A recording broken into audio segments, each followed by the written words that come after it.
പ്പെടാത്ത 17 ലക്ഷത്തോളം രൂപ എക്സൈസ് സംഘം പിടികൂടി. ബംഗളൂരുവിൽ നിന്ന് കഴക്കൂട്ടം ഭാഗത്തേക്ക് പോവുകയായിരുന്ന സ്വകാര്യ ബസ്സിൽ നിന്നാണ് പണം കണ്ടെടുത്തത്. സംഭവത്തിൽ കർണാടക സ്വദേശി നാരായണസ്വാമിയെ എക്സൈസ് കസ്റ്റഡിയിലെടുത്തു. ഇലക്ഷൻ സ്പെഷ്യൽ ഡ്രൈവിന്റെ ഭാഗമായി നടത്തിയ പരിശോധനയിലാണ് പണം ലഭിച്ചത്. വിവരങ്ങളുമായി അരുൺ മോഹൻ ചേരുന്നു നെയ്യാറ്റിൻകരയിൽ നിന്ന്. അരുൺ, ഈ ഇലക്ഷനോടനുബന്ധിച്ച് വ്യാപകമായ രീതിയിൽ കള്ളപ്പണം സംസ്ഥാനത്തേക്ക് ഒഴുകുന്നുണ്ട്. അത് വിവിധ സംസ്ഥാനങ്ങളിൽ നിന്നാണ് ഏജന്റുമാർ വഴിയാണ് എത്തുന്നത്. ഇത് ഈ ബസ്സിൽ ഈ പണം കൊണ്ടുവരുന്നുണ്ടെന്ന വിവരം എങ്ങനെയാണ് എക്സൈസ് സംഘത്തിന് ലഭിച്ചത്? ഏതെങ്കിലും രഹസ്യവിവരത്തിന്റെ അടിസ്ഥാനത്തിലായിരുന്നോ പരിശോധന?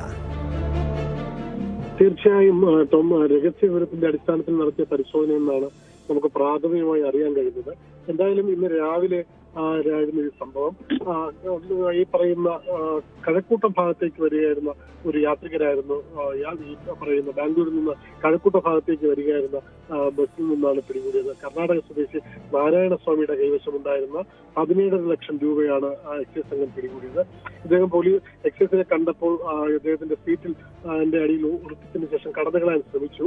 പക്ഷേ ഫലമുണ്ടായില്ല. എക്സൈസ് സംഘം പണവും ഇയാളെ പിടികൂടുകയാണ് ചെയ്തത്. മതിയായ രേഖകളില്ലാത്തതുകൊണ്ട് ഇയാളെ കസ്റ്റഡിയിലെടുക്കുകയായിരുന്നു. കാരണം നേരത്തെ സൂചിപ്പിച്ചതുപോലെ കേരള തമിഴ്നാട് ഇലക്ഷൻ നടക്കുമ്പോൾ അതിർത്തിയിൽ ഉൾപ്പെടെ വ്യാപകമായ ഒരു തിരച്ചിൽ പോലീസിന്റെ ഭാഗത്തുനിന്നായിക്കോട്ടെ മറ്റ് സംവിധാനങ്ങളെല്ലാം ഉണർന്നു പ്രവർത്തിക്കുന്ന ഒരു സാഹചര്യമാണ്. അതിന്റെ ഭാഗമായാണ് ഇപ്രാവശ്യം എക്സൈസിന്റെ വലയിലാകുന്നത്. അതിർത്തി കടന്ന് ധാരാളം പണം വരുന്നു എന്നുള്ള വ്യാപകമായ ഒരു വിവരം ഇവർക്ക് ലഭിക്കുന്നുണ്ട്.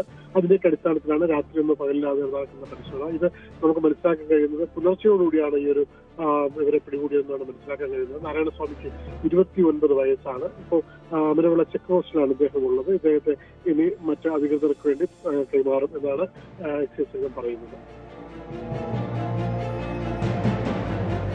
അരുൺ, ഇത് ആർക്കു വേണ്ടിയാണ് ഈ പണം എത്തിച്ചതെന്ന വിവരം ലഭിച്ചിട്ടുണ്ടോ?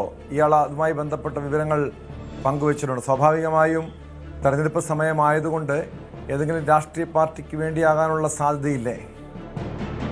തീർച്ചയായും അങ്ങനെ തന്നെയാണ് നമുക്ക് അറിയാനും വിലയിരുത്താനും കഴിയുന്നത്. പക്ഷെ ഇയാളെ ചോദ്യം ചെയ്തപ്പോൾ ഒരു വസ്തു കൈമാറ്റവുമായി ബന്ധപ്പെട്ട് ആണ് ഈ പണം കൊണ്ടുവന്നത് എന്നുള്ളതാണ് ഇയാളുടെ മൊഴിയിൽ നിന്ന് ലഭിക്കുന്നത്. പക്ഷെ അത് എക്സൈസ് സംഘം അത് മുഖവിലേക്ക് എടുത്തിട്ടില്ല. കാരണം കർണാടക സ്വദേശിച്ച ഒരു വസ്തു ഇടപാടിന് വേണ്ടി അത്രയും തുക കൊണ്ടുവരിക എന്നുള്ളത് അത് ഇപ്പോഴത്തെ സാഹചര്യത്തിൽ അങ്ങനെ കൊണ്ടുവരിക എന്നുള്ളത് അത് മുഖവിലേക്ക് എടുക്കുന്ന കാര്യമല്ല.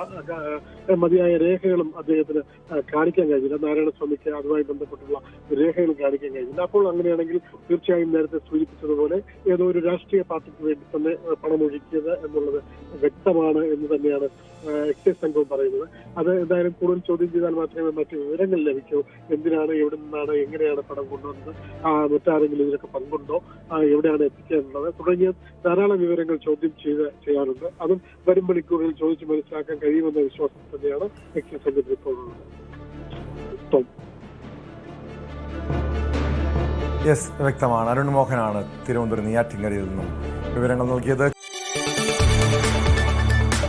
കൂടുതൽ വാർത്തകൾക്ക് news 18 Keralam YouTube channel subscribe ചെയ്യുക.